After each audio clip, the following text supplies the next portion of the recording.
Today we'll be discussing shared dreams, the interconnected fight against colonialism and imperialism. The 20th century was marked by the dramatic unraveling of colonial empires and the simultaneous rise of freedom movements across Africa, Asia, the Caribbean, and the Americas. These were not isolated struggles. From Accra to Harlem, from Hanoi to Martinique, a vast web of intellectuals, activists, and revolutionaries forged a shared global vision to dismantle imperial domination and to create new societies grounded in dignity, equality, and sovereignty. While colonialism was justified by the West as a civilizing mission, it was in fact a system of extraction, racial dominance, and political repression. The people who resisted it were often dismissed in official histories as nationalists or radicals, but their work reveals a more profound truth. They were part of a global conversation rooted in both their local conditions and a transnational struggle for human liberation. But before we begin this discussion, please subscribe, like, share, and smash that bell. This video essay explores how leaders from Africa, people like Kwame Nkrumah, and the African diaspora, people such as W.E.B. Du Bois, Shirley Graham Du Bois, Malcolm X, Martin Luther King, and in the Afro-French world, Aimé Césaire, Leopold Sédar Senghor, and in Asia, Ho Chi Minh, not only resisted colonialism and imperialism, but actively learned from and influenced one another. These figures understood that racism, colonialism, and capitalism were interconnected, and so too must be the fight against them. Their interactions helped forge a broader anti-imperialist consciousness that spanned the globe, influencing the strategies of resistance, shaping the language of liberation, and building the foundations for a post-colonial world. The connections between these leaders, sometimes direct, others more ideological, underscore a central insight. Freedom in one part of the world was seen as incomplete without freedom everywhere. Hi, you're in class with Dr. T. W.E.B. Du Bois was a pioneering thinker whose influence extended far beyond the United States. As the architect of the Pan-African Congresses in the early 20th century, he connected the struggles of African Americans with those of colonized Africans in the African diaspora. His advocacy for racial equality was always international in scope. Du Bois believed that imperialism and racism were two faces of the same global system, and that people of African descent had to unite to resist both. His writing and organizing laid an intellectual foundation for African independence movements and inspired a generation of global leaders, including Kwame Nkrumah and Ho Chi Minh. Shirley Graham Du Bois, an accomplished writer and political thinker in her own right, extended her activism into Africa, where she advised Kwame Nkrumah and lived in Ghana. A feminist, a Pan-Africanist, and socialist, she helped connect the U.S. civil rights movement to the Third World liberation struggles. After the death of her husband, she continued to serve as a bridge between continents, amplifying the voices of African women and leaders in the global South. Her involvement in post-colonial Ghana symbolized how the diaspora was not just a supporter of African freedom, but an integral part of its realization. Aimé Césaire, a poet and political leader from Martinique, was a co-founder of the Negritude movement, which reasserted the value of Black identity in the face of colonial dehumanization. His 1950 work, Discourse on Colonialism, presented one of the most searing critiques of European imperialism ever written, arguing that colonization brutalized both the colonizer and the colonized. His intellectual and political influence reached far beyond the Francophone world. His call for a global reckoning with colonial violence inspired Black radicals, including Malcolm X, who would echo similar themes in his critiques of U.S. imperialism and racism. Leopold Sedar Senghor, a Senegalese poet and future president, helped develop the Negritude philosophy alongside Césaire. But unlike Césaire's revolutionary approach, Senghor envisioned a synthesis between African and European values through a peaceful transition to independence. He helped lay the foundation for post-colonial governance rooted in African culture.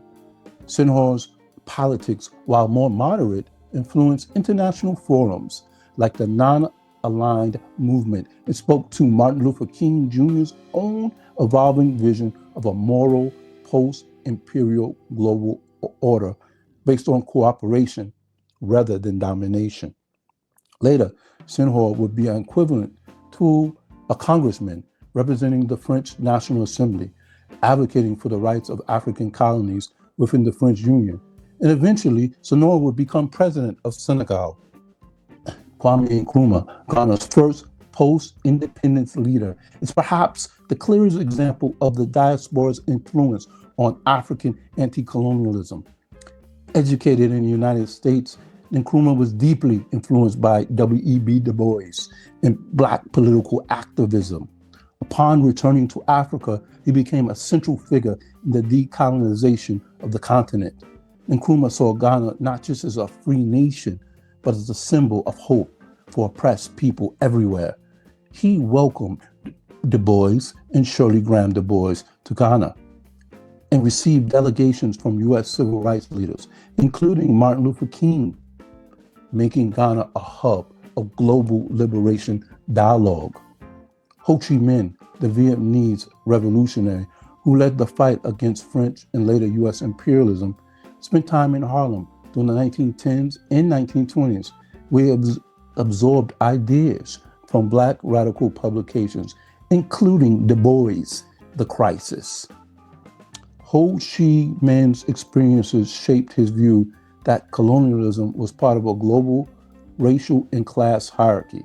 His anti-colonial writings mirrored those of Pan-African thinkers, and his struggle in Vietnam would later become a rallying point for U.S. Black radicals like Malcolm X and Martin Luther King Jr., both of whom condemned the Vietnam War as a colonial enterprise in disguise.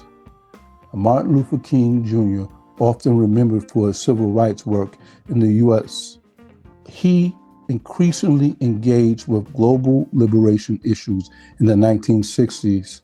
His opposition to the Vietnam War and critique of U.S.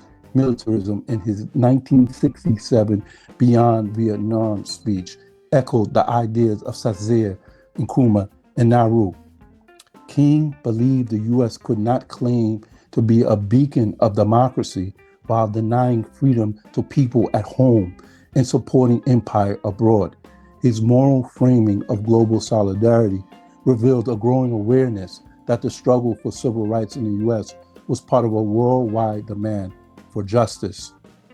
Malcolm X evolved from a U.S.-centered Black nationalist to a global human rights advocate. After his pilgrimage to Mecca and travels through Africa and the Middle East, he emphasized the international dimension of Black liberation. His efforts to bring the U.S. racial struggle before the United Nations mirrored tactics used by Africans and Asian leaders in global forums. By attending conferences such as the Organization of African Unity, Malcolm X worked to embed African American struggles within the wider anti-colonial movement. His references to Vietnam, the Congo, and Algeria showed his understanding of imperialism as a global system of racial dominance. Although not an individual, but a movement, I would like to talk about the Bandung Conference and Third World Solidarity. The 1955 Bandung Conference, hosted by Indonesia and attended by the 29 African and Asian nations, symbolized the emergence of a unified front against imperialism. Although American civil rights leaders were not officially present, figures like King and Malcolm X saw Bandung as a turning point. It introduced the concept of the third world, not as a backwards bloc, but as a collective of newly independent nations demanding sovereignty, development, and dignity. Leaders like Nkrumah, Nahru, and Nasser used Bandung to articulate a vision that deeply influenced Black intellectuals in the US. Frantz Fanon's work is essential to his global tapestry. A student of Césaire Fanon's The Wretched of the Earth was a revolutionary manifesto that linked colonial violence to psychological trauma and called for total decolonization. His experiences in Algeria and analysis of racism, capitalism, and colonialism informed liberation movements from South Africa to Oakland. Fanon's ideas heavily influenced Malcolm X, the Black Panther Party, and radical wings of SNCC, demonstrating how African liberation philosophy helped reframe the American Black freedom struggle in revolutionary terms.